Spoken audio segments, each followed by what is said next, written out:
En el brillo de sus ojos se dibujaban los sueños de una joven con un futuro prometedor. Dariela Elizabeth Valdés Rocha, a sus 24 años, equilibraba su vida entre el estudio del derecho en una universidad privada en Mexicali, Baja California, y el esfuerzo diario de un trabajo con el que buscaba forjar su destino. Pero su historia no siguió el camino que ella había imaginado. Sus días, que antes estaban llenos de esperanza, se convirtieron en una pesadilla. Dariela clamó ayuda, pero su voz se perdió en un sistema sordo, indiferente a su sufrimiento. Lo que ocurrió después dejó al descubierto una verdad dolorosa. La negligencia, la omisión y la impunidad fueron sus verdugos, llevándola a un destino que nunca debió ser suyo.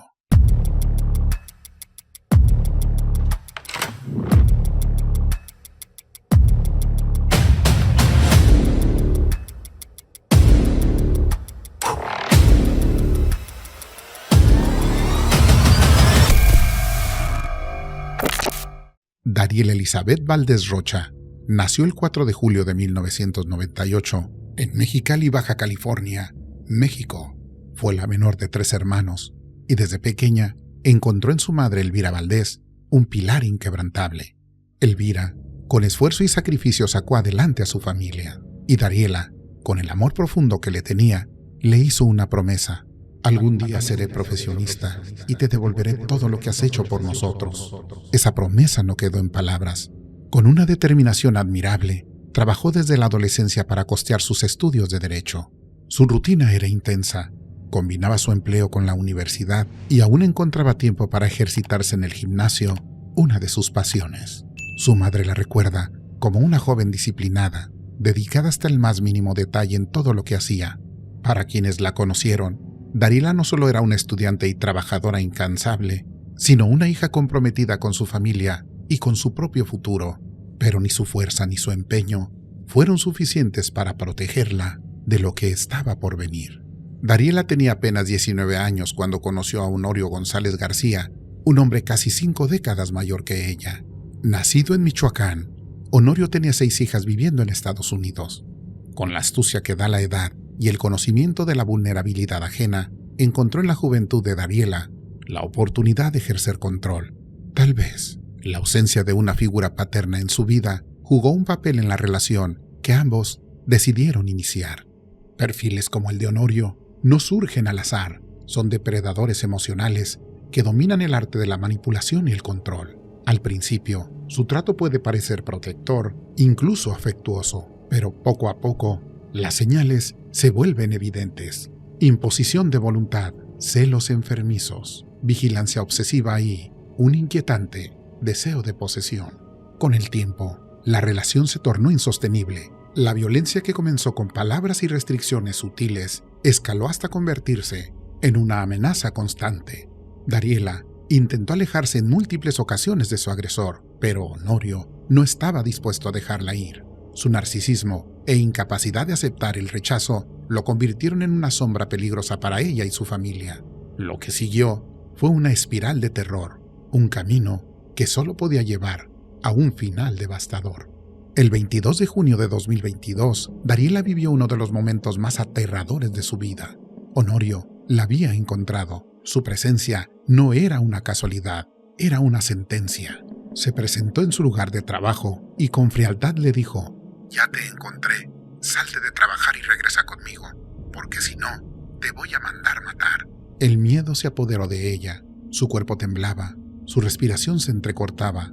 Sabía que cada segundo contaba, que cualquier movimiento en falso podía ser el último. Desesperada, suplicó ayuda. Una empleada de la tienda, al ver el terror en sus ojos, tomó el teléfono y marcó al número de emergencias 911. Mientras tanto, Dariela se resguardó en el establecimiento, aferrándose a la esperanza de que las autoridades llegarían a tiempo. Los agentes acudieron al llamado, pero su respuesta fue indiferente, como si se tratara de un trámite más. Solo le dieron orientación para denunciar y la escoltaron de regreso a su trabajo sin garantizar su seguridad. Para Dariela, esa llamada no había sido solo un pedido de auxilio, era un grito desesperado por sobrevivir. Pero el sistema que debía protegerla solo le dio instrucciones y la dejó enfrentando sola a un peligro que no desaparecería con palabras. El reloj seguía corriendo y la sombra de Honorio aún estaba ahí. El 2 de julio de 2022, apenas 10 días después de su primera llamada al número de emergencias, Dariela enfrentó un nuevo episodio de horror. La amenaza que pendía sobre su vida dejó de ser solo palabras y se convirtió en pólvora y fuego. Cuando caía la noche, 2 hombres armados irrumpieron en su trabajo con un solo propósito. Sin rodeos, le dijeron que Honorio los había enviado, que ya había pagado por su muerte. Su única oportunidad era seguir órdenes. Le exigieron que no se acercara a las ventanas y que saliera por la puerta de emergencia para ejecutar el ataque.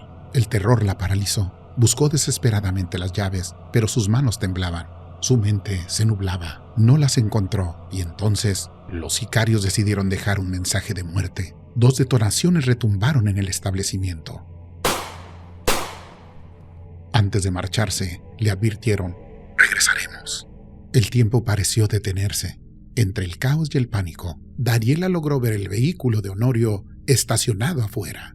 Él estaba ahí. Vio a los agresores abordarlo y desaparecer en la oscuridad. No hay certeza si ella o alguien llamó al número de emergencias para reportar ese incidente, pues no existe registro de la presencia de alguna autoridad para atender el hecho ocurrido. Lo que sí se sabe es que pasadas las 10 de la noche, con la voz quebrada, las manos temblorosas y los ojos empañados, Dariela presentó una denuncia formal en el Módulo de Justicia Alternativa Anáhuac de la Fiscalía General del Estado en Mexicali. Cada palabra pronunciada en su declaración era una súplica. Quería ser escuchada, quería ser protegida, quería seguir viva. Pero para el sistema, su voz y sus deseos no fueron suficientes. Esa misma noche, con el miedo aún reflejado en su rostro, Dariela presentó una segunda denuncia, esta vez por violencia familiar. Relató los 5 años que había vivido en unión libre con Honorio y por qué 4 meses atrás había decidido alejarse de él. Pero Honorio no estaba dispuesto a perder el control sobre ella. Primero fueron los insultos y amenazas, luego los golpes, hasta que la violencia escaló al extremo. Honorio la violentó sexualmente, la empujó por unas escaleras mientras presionaba un cuchillo contra su cuello. Aterrada suplicó ayuda, pidió rondines de vigilancia, y aunque esa noche salió de la fiscalía con una frágil esperanza, confiando en que esta vez la protegerían, la burocracia tardó 10 días en otorgarle medidas de protección. La ley establece que las medidas de protección deben otorgarse en un máximo de 4 horas tras la denuncia, pero Dariela esperó 10 días. Una orden de restricción fue concedida por 30 días, periodo donde la policía solo acudió a su domicilio en 6 ocasiones, el 18, 27 y 30 de julio, así como el 5, 11 y 15 de agosto, todo de 2022, y después, nada. El 13 de julio de 2022, a las 5:30 de la mañana, la propia Dariela llamó al 911. Afuera, su agresor rondaba su casa en una Jeep Patriot color blanca, desafiando la orden de restricción que supuestamente debía protegerla. Esperó 40 minutos, minuto a minuto conteniendo el pánico, aferrada a la esperanza de que la policía llegaría a tiempo. Cuando por fin arribaron, ella explicó con detalle lo que ocurría. Dio el nombre de Honorio, describió el vehículo, pero nada ocurrió. 2 días después, el 15 de julio, a las 8:39 de la mañana, Dariela volvió a llamar. Esta vez, su voz cargaba algo más que miedo. Cargaba impotencia. «Es él, otra vez». La policía llegó. Verificaron que Honorio ya no estaba. Nada más.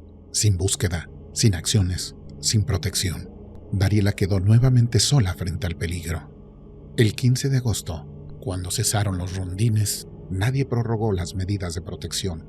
Nadie verificó si Honorio seguía acechándola. Pero lo más grave fue que cuando Dariela generó las denuncias, aquel 2 de julio, jamás se le preguntó por la dirección de su agresor. Nunca se le notificó la restricción. Nunca fue citado a declarar. Y Honorio, con total impunidad, continuó hostigándola. 2 de enero de 2023, 6:57 de la mañana, tercera llamada. Esta vez, la amenaza ya no era solo para ella. Honorio había amenazado de muerte a su nueva pareja. Cada palabra de Dariela estaba impregnada de frustración, de esa certeza terrible de que nada cambiaría, y nada cambió. Los policías la escucharon, le dijeron que volviera a denunciar, no la escoltaron a la fiscalía, no vigilaron su casa, no implementaron ningún plan de seguridad. El patrón de violencia estaba ahí, las pruebas estaban ahí, el peligro era inminente e involucionando. 15 de enero de 2023, 14:52 horas. El 911 recibe otra llamada. La voz corresponde a una persona del género masculino. Dirección: Avenida Río San Fernando, número 2378, Colonia González Ortega. Cuando los agentes llegaron, lo encontraron cubierto de sangre. Era Honorio. Fue él quien llamó. Fue él quien contó la historia. El exnovio de Dariela irrumpió en la casa. La asesinó. Luego huyó en un vehículo gris, dijo. Pero algo no cuadraba. Otro testigo relató una escena completamente distinta. Vio a Honorio salir apresurado. Lo vio arrojar un objeto metálico al techo de una casa contigua. Los agentes revisaron las cámaras de seguridad de la zona y ahí estaba Honorio, utilizando una escalera, lanzando algo al techo. Pero había algo más. Las cámaras no registraron ningún otro vehículo. El único auto que había llegado a la casa era el de Honorio y en él venía Dariela. Ella no sobrevivió. Su vida se apagó en la casa de su agresor. Su causa de muerte: heridas punzocortantes penetrantes en el cuello. Honorio fue detenido y puesto a disposición de la Fiscalía General del Estado de Baja California. En una ocasión lo denunció por violencia familiar y aparentemente la relación de pareja pues se recuperó o se reconcilió por ellos mismos posterior, lo cual imposibilitó el poder darle seguimiento a los casos. El día domingo le privó de la vida a su pareja sentimental, está detenido, está vinculado a proceso, aplicaremos todo el peso de la ley contra el responsable de haberle privado de la vida. Pues evidentemente las razones por las cuales ocurrió este crimen se dieron a puerta cerrada.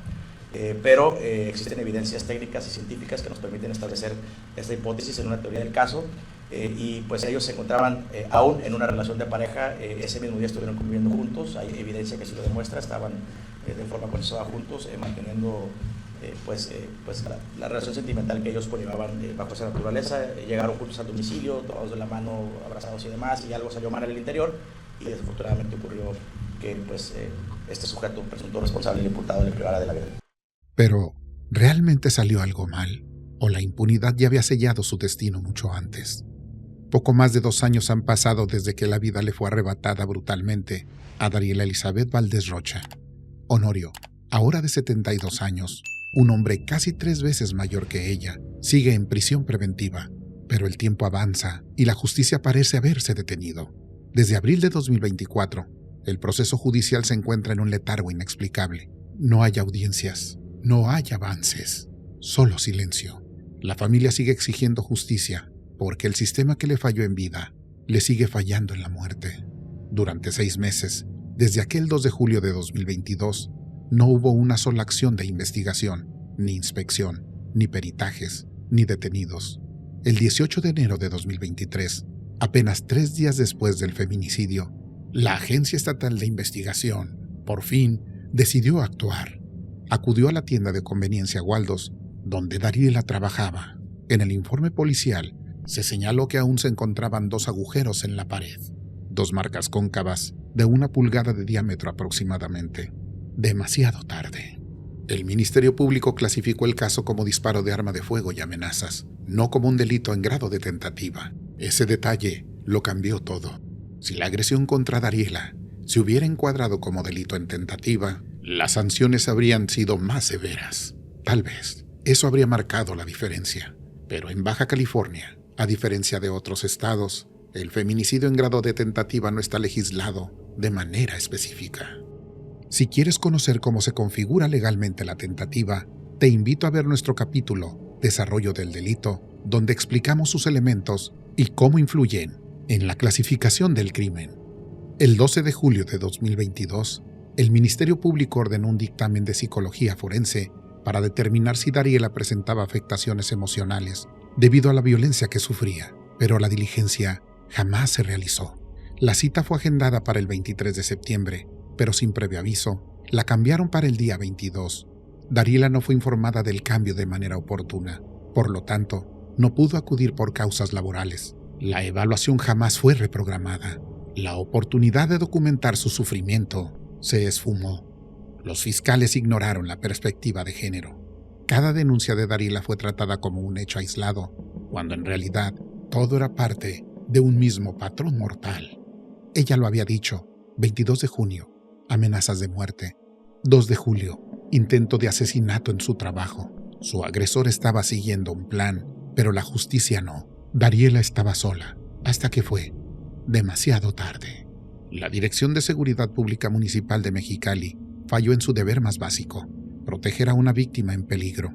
No evaluaron el riesgo, no identificaron la violencia psicológica que sufría, no implementaron medidas de protección de forma inmediata ni acorde con la gravedad del caso. No buscaron a su agresor en los lugares donde ella misma señaló que podría estar esperándola. No le ofrecieron acompañamiento a la fiscalía para denunciar. Las autoridades ignoraron los principios de protección, necesidad, oportunidad y eficacia. Así se vulneró su derecho a la protección de su integridad personal, la vida y seguridad jurídica. La Comisión Estatal de Derechos Humanos de Baja California dictaminó que las autoridades involucradas en el caso debían reparar el daño ocasionado a Dariela y a su familia. Se recomendó atención psicológica, psiquiátrica y tanatológica para ayudar a reconstruir sus vidas, así como a ofrecer una disculpa pública, un gesto mínimo de justicia en un intento de aliviar un dolor irreparable. Honorio representa el perfil recurrente de los feminicidas: obsesivos, violentos, controladores. Identificar estos patrones a tiempo es crucial, ya sea para prevenir ataques mediante la educación y la denuncia, o para que quienes los presentan reconozcan sus tendencias patológicas y busquen ayuda profesional antes de que escalen a la violencia feminicida. Las denuncias de Dariela eran señales claras de peligro, hasta que la violencia escaló hasta lo irreparable. Cada amenaza, cada denuncia ignorada, cada medida de protección incumplida pieza por pieza, se convirtieron en un rompecabezas mortal. Su caso no debió terminar así, pero la indiferencia institucional fue el cómplice perfecto. Su historia es una más en la larga lista de feminicidios silenciados. Su nombre se suma a las cifras frías de un sistema que minimiza y oculta la violencia contra las mujeres. En Baja California, la muerte violenta de una mujer rara vez se clasifica como feminicidio. Se disfraza, se minimiza, se esconde detrás de expedientes mal clasificados. Tan solo en 2024, 214 mujeres fueron asesinadas en el estado, pero solo 32 casos se investigan como feminicidios. Esto significa que el 87% de estos crímenes fueron descartados sin perspectiva de género, como si la violencia que les arrancó sus vidas no tuvieran un trasfondo de odio, de dominio, de poder. Los cuerpos hablan, pero las estadísticas a modo las silencian. Mujeres con signos de violencia, abandonadas en barrancos, en basureros o en las calles. Cada uno de estos elementos debería ser una prueba irrefutable de feminicidio, de acuerdo con la Ley General de Acceso de las Mujeres a una Vida Libre de Violencia, pero no lo es. En la última década, 2.481 mujeres fueron asesinadas en el estado de Baja California. Sin embargo, solo 218 casos fueron reconocidos como feminicidios, es decir, menos del 9%. Las cifras son claras, pero el sistema sigue sin nombrar la violencia por su nombre. El discurso gubernamental está lleno de promesas de justicia, sensibilidad y compromiso con las víctimas. El reconocimiento oficial de la violencia feminicida, de hecho, ha llevado a la creación de herramientas como la alerta de género, pero en la práctica, si la víctima no fue privada de la vida por su pareja o dentro del hogar, el caso rara vez se clasifica como feminicidio, ignorando otros contextos de violencia extrema contra las mujeres. Mujeres, niñas de Baja California, quiero que sepan que yo estoy aquí para defenderlas y que no vamos a permitir que nadie, absolutamente nadie, les ponga una mano encima y atente contra su dignidad y contra su integridad. Y que quede claro, el que lo haga, lo va a pagar muy caro.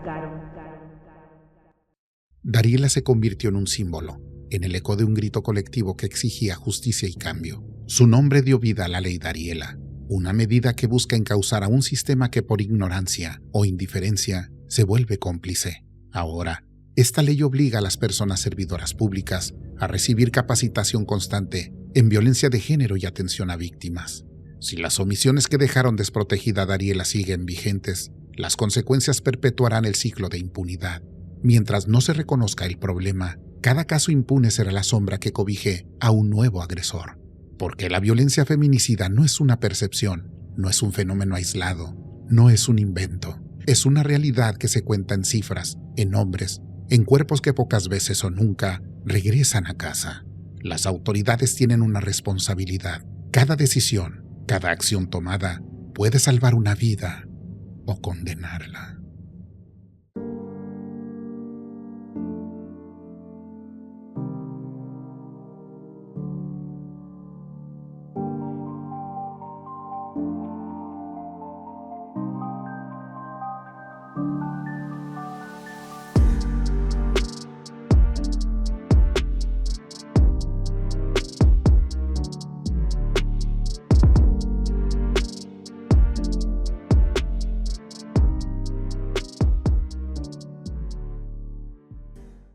No olvides darle like, suscribirte y compartirlo para crear más contenido. Solo aquí, en Tras los Pasos del Crimen, por Crimen ID.